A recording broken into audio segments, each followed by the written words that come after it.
بغیر شک و شبہ کے مولا علی اور مرتضیٰ کی طرف تھا. یہ گڈمڈ کرنے کی اجازت نہیں. یہ منافقت اور مداہنت ہے کہ پتہ نہیں حق ادھر تھا یا معلوم نہیں حق ادھر تھا, یا یہ کہنا کہ دونوں طرف سے آبا ہیں, دونوں طرف حق ہے, ہم کچھ نہیں کہہ سکتے. نہیں, اتنے فیڈر میں دودھ پینے والے بچے نہ بنو. جمل و صفین کے اندر شامل ہونے والے تمام مخلص مسلمان حق پہ ہیں, کوئی باطل پہ نہیں.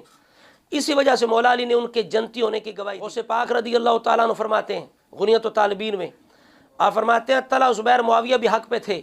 امام ابو الحسن اشعری فرماتے ہیں وہ اپنے اجتہاد کے اندر بھی حق پر تھے.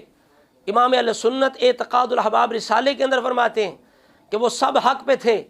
تو اب جو علماء نے فرمایا کہ ایک حق پہ دوسرا خطا پر, تو وہ خاص ایک اصطلاح ہے.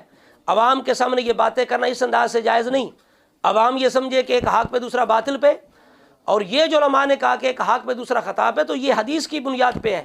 تو دوسری حدیث کیوں نظر نہیں آتی جس میں رسول اللہ نے دونوں کو حق پہ فرمایا؟ مسلم شریف کی 2459 نمبر حدیث ہے, یہ نظر کیوں نہیں آتی؟ رسول اللہ نے دونوں کو حق پہ فرمایا ہے.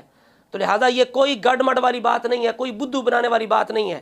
عوام کے سامنے اس انداز سے بات کرنا جائز ہی نہیں. مشاجرات صحابہ کو اس انداز سے پیش کرنا جائز ہی نہیں, ان کو چھیڑنا حرام ہے.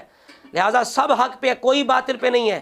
یا اہل سنت کا عقیدہ, ہم سینہ تان کے یہ بات کر رہے ہیں کہ آقا نے فرمایا ستقتلک الفئۃ الباغیہ, عمار تمہیں ایک باغی گروہ قتل کرے گا, شہید کرے گا. اب آقا علیہ السلام جس گروہ کو باغی کہہ دیں, دنیا میں کون مسلمان ہے اس کے بعد وہ ان کے فیضان کے چشمے جاری کرے اور ان کی تقریریں کرے اور ان کی عرسوں کا اعلان کرے؟ خدا کے لیے یہ آپ کے بقول اگر فیات الباغیہ کی وجہ سے ان کے فیضان کی بات جائز نہیں, عرس جائز نہیں, تو ان کو امام بنانا کیسے جائز ہے؟ ان سے جنگ بندی کیسے جائز ہے؟ قرآن تو کہتا ہے باغی سے جنگ جاری رکھو. مولا علی نے جنگ بند کر دی تو کیسے جائز ہوئی؟ جنگ بندی کیسے جائز ہے؟ اگر جنگ بندی جائز ہے تو عرس بھی جائز ہے ان کا. اور اگر انہیں امام بنانا جائز ہے, امام حسن نے تو امام بنا دیا. علماء فرماتے ہیں امام برحق ہو گئے, بغاوت جاتی رہی. پہلی بغاوت بھی محمود تھی, اجتہاد کی وجہ سے تھی, بعد میں تو امام برحق ہو گئے. تو امام کا اگر عرس نہیں ہوگا تو کس کا ہوگا؟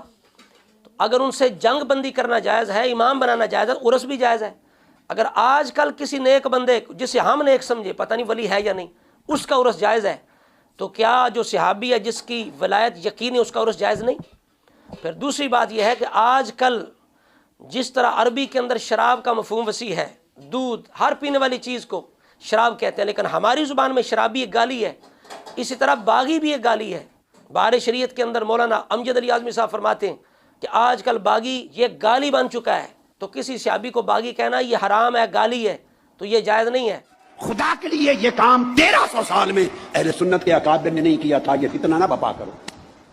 اگر 1300 سال کے اندر یہ کام نہیں ہوا تو آپ بھی بڑا کچھ کر چکے ہیں جو 1300 سال کے اندر کسی نے نہیں کیا. ہم نے کچھ عرض کی تو شکایت ہوگی. خاموشی مسلک اہل سنت بس, مگر خاموشی پھر فرما رہے ہیں جناب کہ اہل سنت کا جو موقف ہے وہ خاموشی ہے. کس بات کی خاموشی؟ کیا حضرت معاویہ رضی اللہ عنہ کے فضائل بیان کرنے میں خاموشی؟ تو یہ جھوٹ ہے, بہتان ہے. ھذا بہتان عظیم, یہ بہتان ہے. کسی کتاب کے اندر یہ نہیں ہے کہ حضرت معاویہ کے فضائل بیان نہیں کیے جائیں گے. نبی پاک علیہ السلام نے خود ان کے فضائل بیان کیے ہیں, صحابہ نے بیان کیے ہیں, محدثین نے پورے باب باندھے ہیں. انہیں خبر نہیں ہوئی؟ عقیدے کی ہر کتاب کے اندر ہے لا نذکرهم الا بخیر. اور حضرت غوث پاک رضی اللہ تعالیٰ عنہ کیا فرماتے ہیں غنیت و طالبین کے اندر؟ واتفق اہل السنت علی وجوب الکف اما شجر بینہم. یہ زبان بندی ان کے مشاجرات میں ہے. رہی ان کے فضائل کی بات تو کہتے ہیں وَإِظْهَارِ فَضَائِلِهِمْ وَمَحَاسِنِهِمْ, ان کے فضائل اور محاسن کا اظہار کیا جائے گا. محاسن ان کے فضائل کو ظاہر کریں گے, ان کی جنگوں کے بارے میں زبان بند رکھیں گے. آپ نے خود معاملہ الٹا کر دیا ہے کہ جہاں فضائل بیان کرنے تھے آپ نے وہ مشاجرات چھیڑ دی عوام کے سامنے, جس کی علماء نے اجازت نہیں دی. یہاں زبان بندی کی ضرورت تھی.